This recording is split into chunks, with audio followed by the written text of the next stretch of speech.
The green lobby is fully disunited. They can't even get their act together. Why? All over a burger.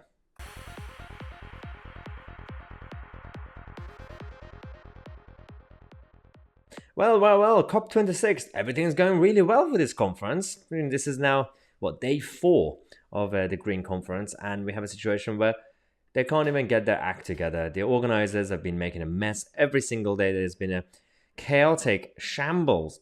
Now we have a fight over the food menu. Yes, apparently, if you want to be green, you have to go completely ultra. Otherwise, you can't care about the environment unless you sit, just eating worms and eating insects. That's the only way you can save the planet. Now, you have the lobby, the leaders, all the liberal hippies inside the conference zone. Then outside the conference zone, you got more liberal hippie so-called leaders like Greta Thunberg and her friends who are complaining about the food menu, saying that, well, you're serving meat. And that's it. Basically, the world is going to end now because you're serving meat. It's funny because the reactions we had on Twitter have been absolutely hilarious, as expected. Joel says, meat and fish on the menu at COP26? Oh, this is really bad. This is basically like serving cigarettes at a lung cancer conference. Sure, yeah. I mean, if you say so. And they say that you have to actually understand how obviously agriculture works, how animal welfare works.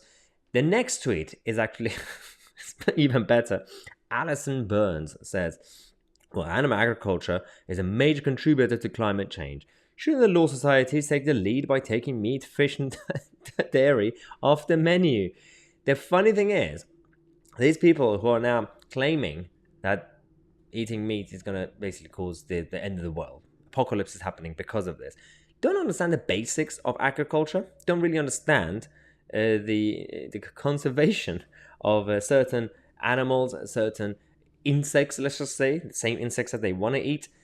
It helps the ecosystem. And also, if you stop farming some of these creatures, they will go extinct. So pick your battles, guys, because you can't really convince everybody by just going against not just the norm, but humanity and everything that's been going around on Earth, where with or without a change in terms of climate. This is the beauty of COP26. They can't even be united on, anything at this point. And we have more videos coming up later today to discuss the hypocrisy and the scandals around COP26. We have one specific story coming up in a couple of hours. Hopefully, I'm going to upload that, which is a big corruption that's been happening inside the COP26 conference. For now, on the main channel, tomorrow we have a special guest. We have Jeff Norcutt, my favorite comedian, right-wing comedian, who's going to be coming on the show to discuss a range of issues in terms of the high-tax tourism,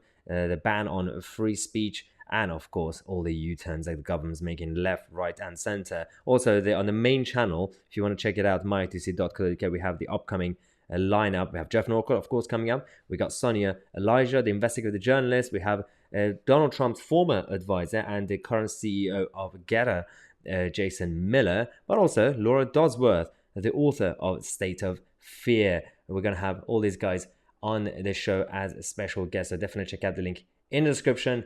I'm Tousi, and we are the media.